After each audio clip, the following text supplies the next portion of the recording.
Olá, olá a todos, olá a todas. Eu sou a professora Giovanna Polarini e vamos dar então seguimento ao nosso estudo sobre direito de família e sucessões, falando agora um pouco a respeito, de uma maneira sintética, de uma maneira mais resumida, falando um pouco a respeito então do casamento. O casamento, pessoal, como nós já havíamos falado na nossa aula passada, o casamento ele é considerado pela nossa Constituição Federal como sendo a célula máter da sociedade. Ou seja, é a partir dele que a sociedade brasileira ela se fundamenta, porque é a partir dele que a família surge, de acordo então com a nossa Constituição Federal, lá no artigo 226, ok? É a partir do casamento, então, que ele vai conferir às pessoas a condição de casados, ou seja, muda-se o status, muda-se a condição, muda-se o estado civil da pessoa, para que a partir da sua celebração a pessoa passe a ter então o status de casado ou casada. O casamento, pessoal, nada mais é, segundo o nosso ordenamento jurídico, segundo as teorias que são adotadas pelo nosso ordenamento jurídico, pelo menos as teorias majoritárias, o casamento ele é considerado um negócio jurídico bilateral. Ou seja, o casamento ele é um contrato solene, um contrato específico, como querem alguns autores, eles entendem que o casamento é um contrato sui generis, ou um contrato de tertius genius, como dizem alguns outros, que nada mais é do que um contrato solene, específico de direito de família, solene porque o casamento ele é revestido de toda uma formalidade, de toda uma solenidade, sem as quais o casamento passa a não ter validade, no qual ele une, a partir do casamento, nós temos a união de duas pessoas para a constituição de uma vida em comum, sob as promessas de cumprimento dos deveres que lhes são inerentes, ou seja, mediante auxílio mútuo, auxílio material e alguns autores também colocam no conceito de casamento que, além do auxílio material e imaterial, também o auxílio espiritual. Coloca-se o auxílio espiritual como sendo um dos elementos integrantes do conceito de casamento, tá certo? Nesse sentido, então, pessoal, é que o casamento resulta, então, na formação legal da família.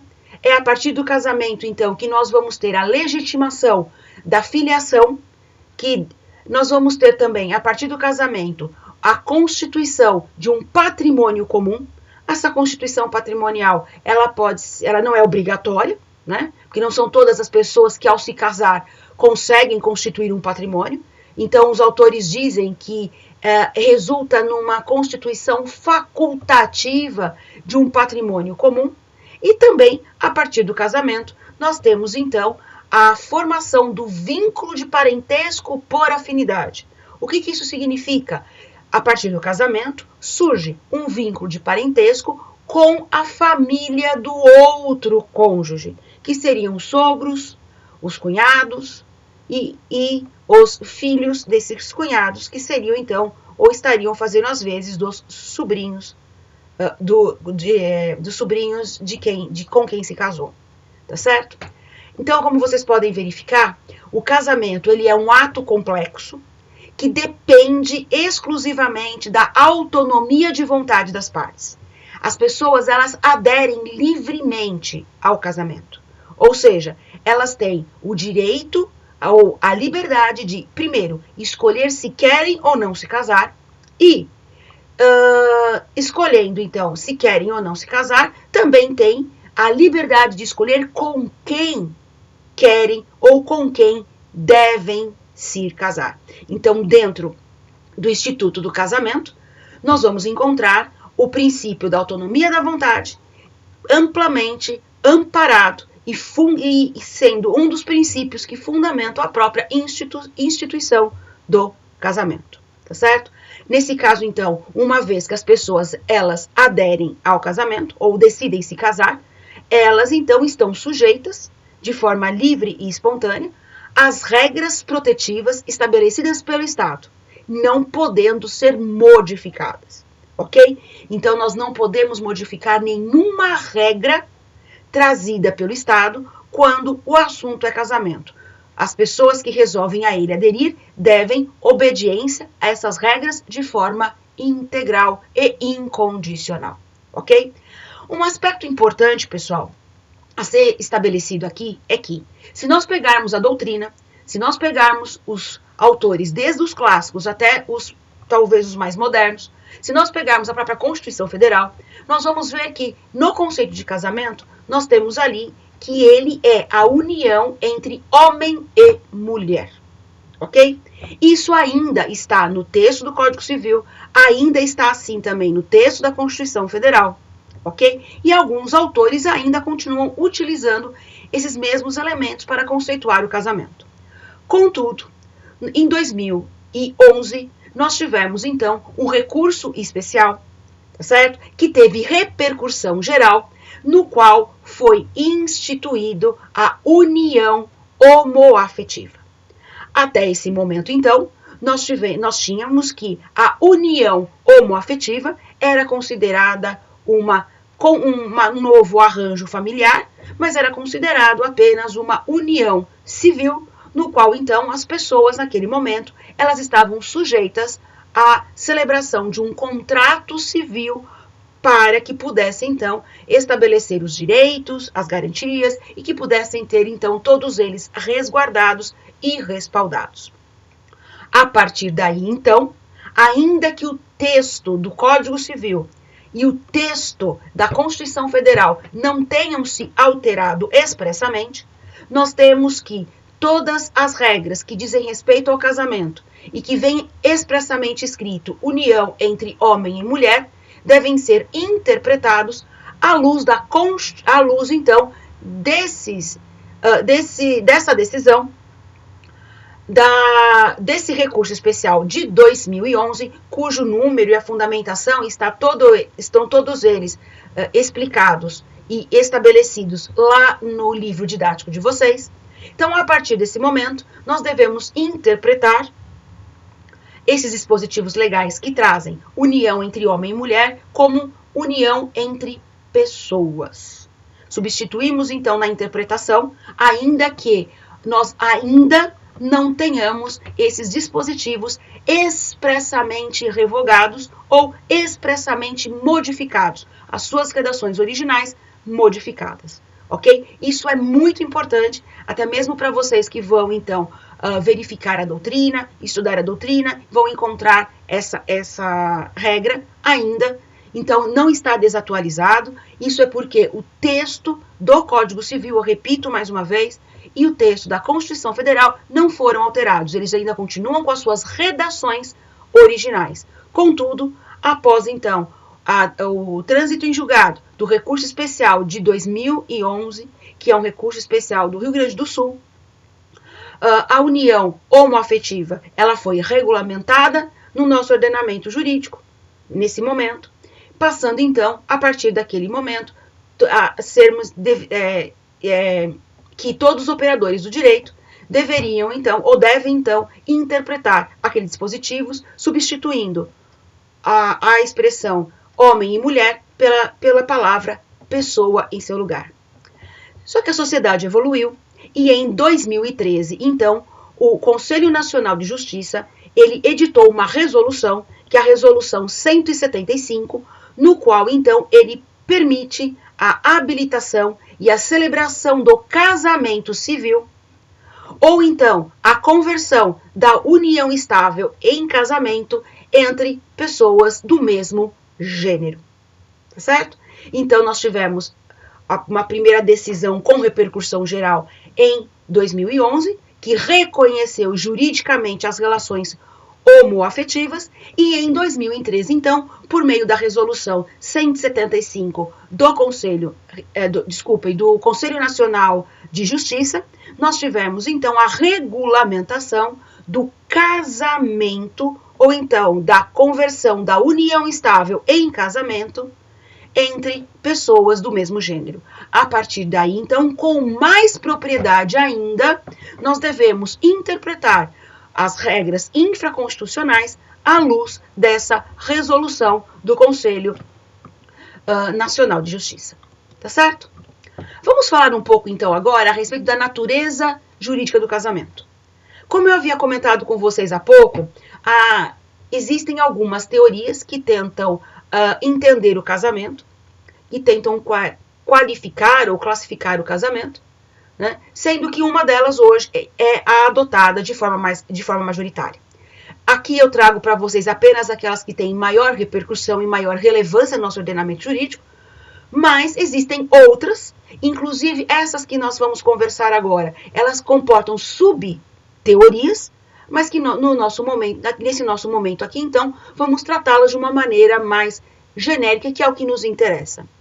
Então, nós temos a teoria contratualista, que é a que impera hoje no nosso ordenamento jurídico, a doutrina majoritária é a ela adepta, no qual, então, o casamento ele é um contrato civil com regras próprias, um contrato solene de direito de família. Daí, então, como nós conversamos há pouco, alguns autores entendem que o casamento ele é um contrato especial, um tertio genius, ou então um contrato sui generis, por conta das formalidades específicas que o casamento demanda e que vai refletir, então, no seu contrato, na contratualidade do casamento. Depois nós temos a teoria institucionalista, que nós ainda temos vários autores adeptos a ela, principalmente os autores clássicos, os autores que têm uma linha mais conservadora de entendimento do direito, no qual, então, eles entendem que o casamento ele é uma instituição social e não um contrato. Uma instituição social que reflete uma situação jurídica que surge a partir da vontade das pessoas que resolvem se casar, que recebem o nome de nubentes. Então, os nubentes são aquelas pessoas que estão no processo de casamento, mas que o casamento ainda não foi realizado. Depois que o casamento é realizado, as pessoas passam a receber a denominação jurídica de cônjuge, ou então de consorte também, que é uma denominação mais antiga, mas uma denominação que é usada muito comumente, inclusive pelo nosso ordenamento jurídico, é cônjuge, ok? Então, no nosso caso aqui, a teoria institucionalista, ela entende, então, que o casamento, enquanto uma instituição social, ela vai refletir na vontade dos nubentes, que eles vão optar se querem ou não se casar, e em optando se querem ou não se casar, é a vontade deles em escolher a pessoa com quem eles querem se casar. Mas no nosso caso aqui, as pessoas elas são livres e é com base na autonomia da vontade que elas resolvem casar-se. Até mesmo porque, como nós já conversamos, existem várias outras formas de arranjos familiares que não o casamento e que são também devidamente protegidas pelo direito. Então, hoje, a opção por constituir uma família a partir do casamento, o casamento civil, é uma faculdade dos nubentes, tá certo? Sempre protegida pelas regras do Estado, que são normas de ordem cogente e que não podem ser modificadas, tá certo? E nós temos também uma terceira teoria, que ela também ganha alguns adeptos, dizendo que o casamento ele é um ato jurídico complexo e, ao mesmo tempo, ele é uma instituição. Então, para os autores adeptos dessa teoria, que é a chamada teoria eclética, ou também chamada de teoria mista, o casamento ele comporta as duas características. O casamento ele é um ato jurídico complexo, solene, um contrato bilateral, e a solenidade ela se reflete não só na celebração do contrato, mas também na sua formação, no seu conteúdo, nos efeitos jurídicos que o casamento produz, tá certo? Por se originar de um acordo de vontade dos nubentes. Mas, ao mesmo tempo, o casamento também é uma instituição, no qual diz respeito a uma duração, e a sua duração, e também pela interferência do Estado para regular as normas aplicadas e as formalidades pertinentes ao ato, à celebração do casamento e até mesmo os procedimentos antes e após o casamento. Então, o casamento, pessoal, segundo alguns autores mais clássicos, autores mais antigos, e ainda continua sendo válido, mas eu não tenho encontrado isso nas doutrinas modernas, o casamento, ao lado do testamento, são os dois negócios jurídicos mais formais que nós temos no nosso ordenamento jurídico. Não existe negócio jurídico mais formal do que o casamento e do que o testamento. Isso para revesti-lo de validade, de eficácia e também para trazer uma segurança jurídica maior às partes e às próprias relações sociais.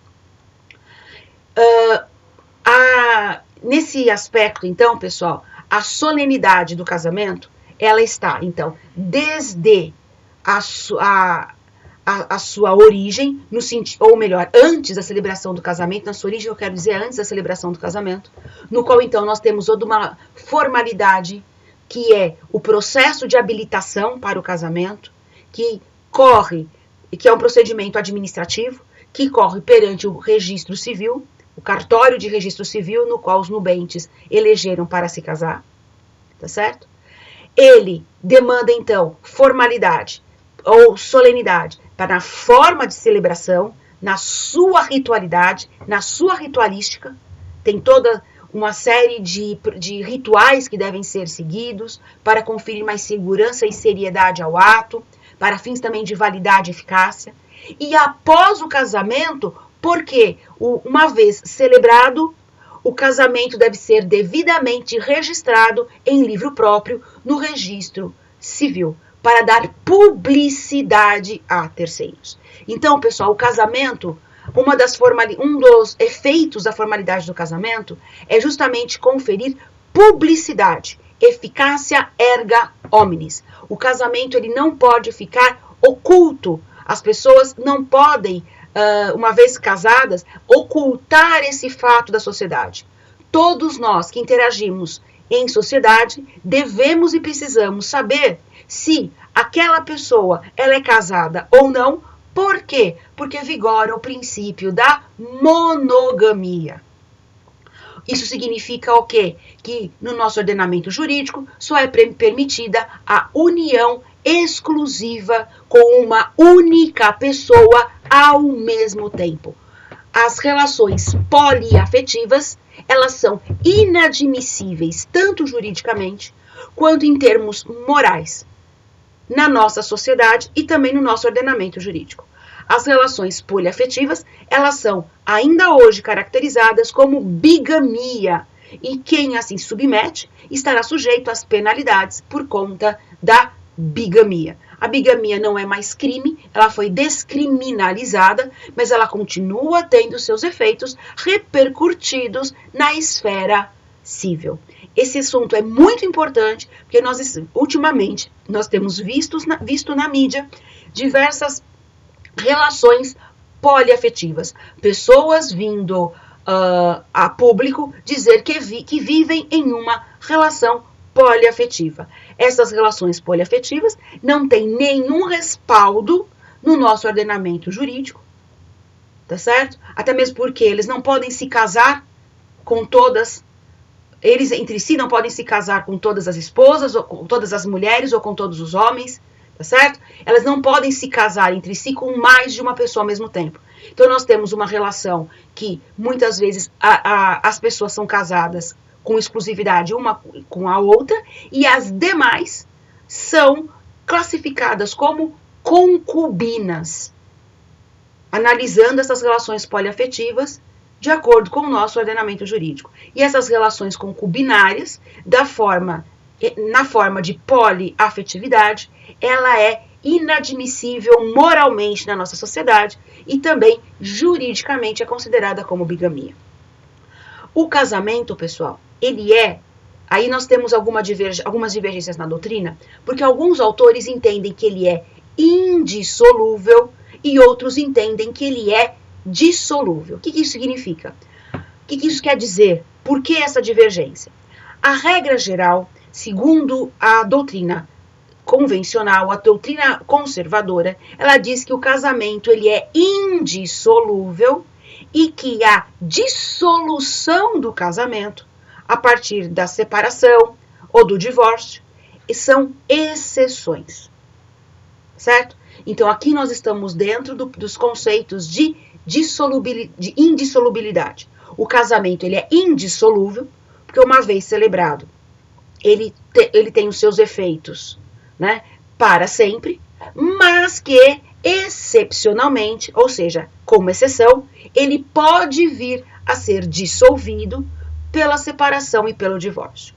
Alguns autores entendem exatamente o contrário, que o casamento ele é dissolúvel, ou seja, ele pode ser encerrado a partir do momento em que o nosso ordenamento jurídico reconheceu a separação e o divórcio como institutos que a partir do momento que o nosso ordenamento jurídico regulamentou a separação e o divórcio, tá certo? Então eu trago esses detalhes para vocês, justamente para que vocês possam verificar e não causar estranheza a vocês quando vocês estiverem estudando a doutrina efetivamente, tá bom? Porque vai depender do autor, vai depender da linha ou da teoria que ele é adepto, tá certo? O casamento tem uma característica também importante, que é a comunhão plena de vida. O que significa comunhão plena de vida? É como o próprio nome já diz. Pessoal, aqui não tem muito o que falar. Comunhão plena de vida significa o compartilhamento, a convivência familiar, a convivência entre os cônjuges. E nessa convivência, nós temos a igualdade de direitos e deveres entre eles, sendo que não existe mais, como existia na legislação revogada, que o marido era o chefe da família e a ele incumbia, então, as decisões sobre a mulher, os filhos e o próprio casamento. Essa regra foi revogada. Então, nós temos hoje a igualdade de direitos e deveres, vamos frisar, entre os cônjuges. Todos eles atuam em sistema de cogestão perante a sociedade e a entidade familiar. Na família, dentro da família, deve-se preservar a dignidade das pessoas casadas, porque não é porque um é casado com o outro que pode-se fazer aquilo que bem entender. As condutas éticas e as condutas morais de um para com o outro deve prevalecer. E o princípio da fidelidade recíproca, porque, como nós comentamos, a monogamia é o princípio que impera no nosso ordenamento jurídico e a comunhão plena de vida vai impactar no princípio da fidelidade recíproca entre os cônjuges. Vamos falar um pouco agora a respeito das formas de celebração do casamento. O nosso ordenamento jurídico permite que o casamento seja realizado de diversas formas, ou seja, a celebração do casamento pode acontecer de diversas formas, todas elas com plena validade e eficácia, desde que obedecida à ritualidade e às formalidades de cada um deles. Porque muitas vezes as pessoas que querem se casar, elas estão em situações de vida diferenciadas que as impedem muitas vezes de celebrar um casamento nos moldes tradicionais, a partir do processo de habilitação, do comparecimento no cartório de registro civil e cumprir as ritualísticas segundo as regras gerais, tá certo?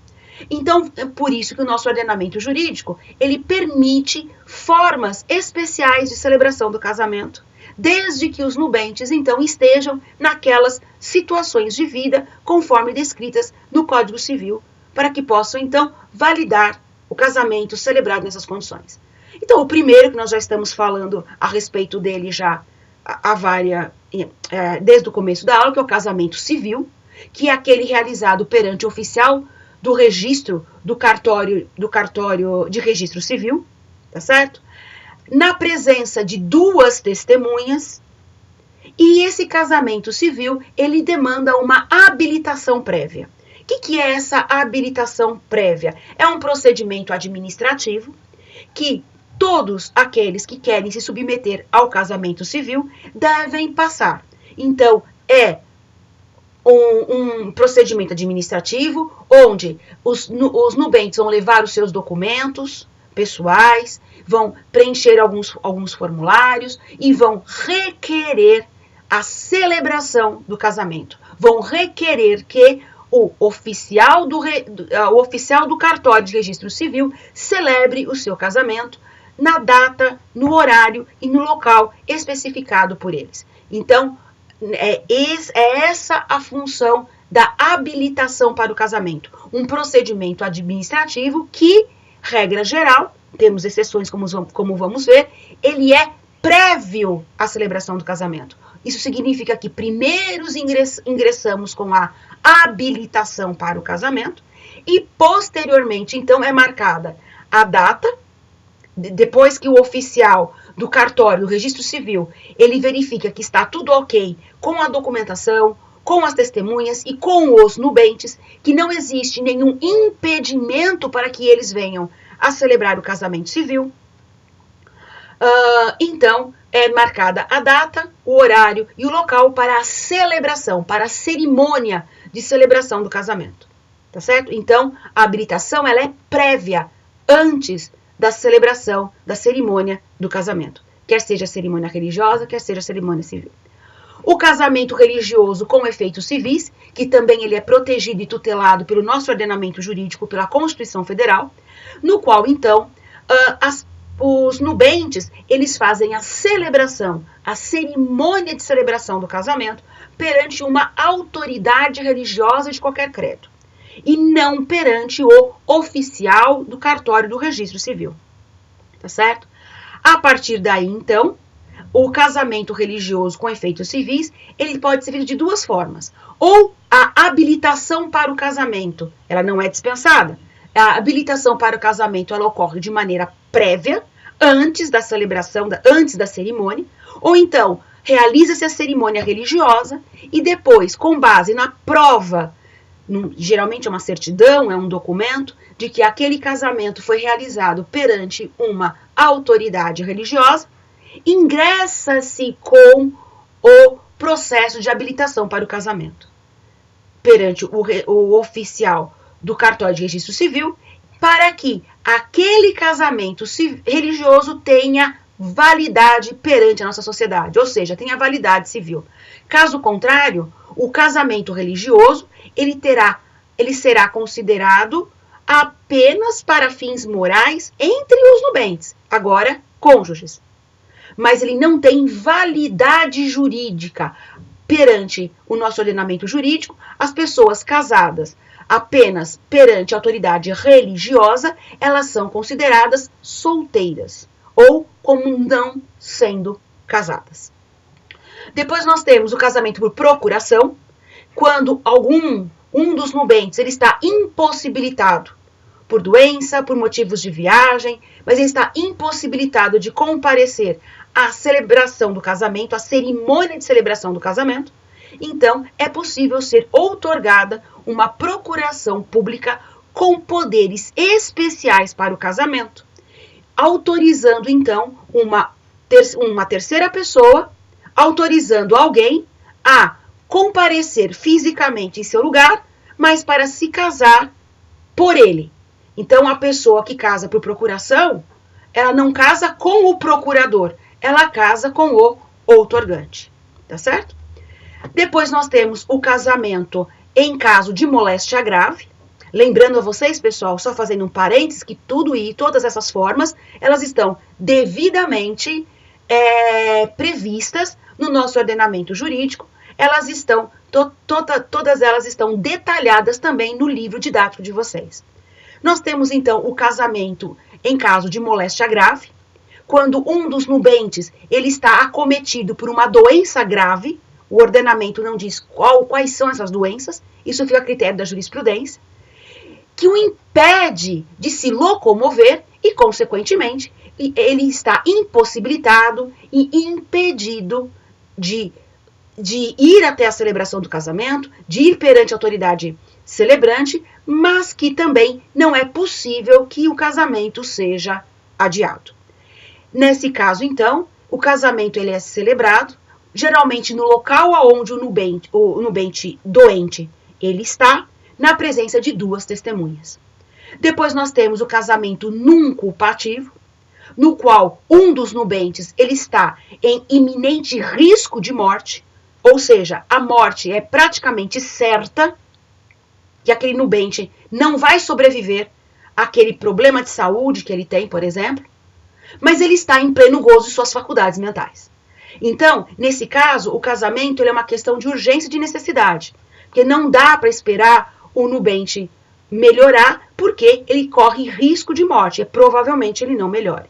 Nesse caso, então, o casamento ele é celebrado independente de uma autoridade celebrante, ou seja, ele é celebrado geralmente na presença de 6 testemunhas no local aonde esse enfermo se encontra, tá certo?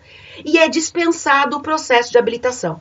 Então, a principal característica dessa forma de casamento é que dispensa-se a autoridade celebrante no momento da cerimônia, dispensa-se a habilitação prévia no momento da cerimônia, mas que ele tem que ser realizado na presença de 6 testemunhas que devem comparecer em cartório posteriormente para levar a notícia desse casamento, seguindo então ali todas as regras e as formalidades previstas no Código Civil.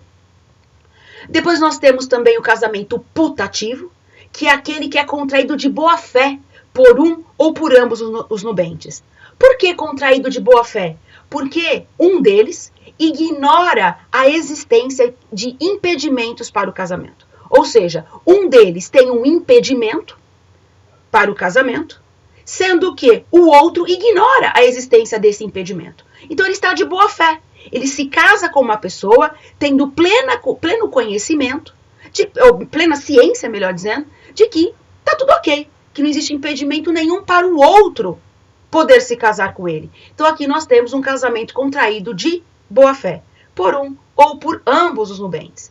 E em respeito à boa fé daquele nubente que celebrou, ou que se submeteu, que concordou se casar com aquela pessoa que estava impedida, o nosso ordenamento jurídico resguarda direitos àquela pessoa, àquele nubente que o contraiu de boa fé.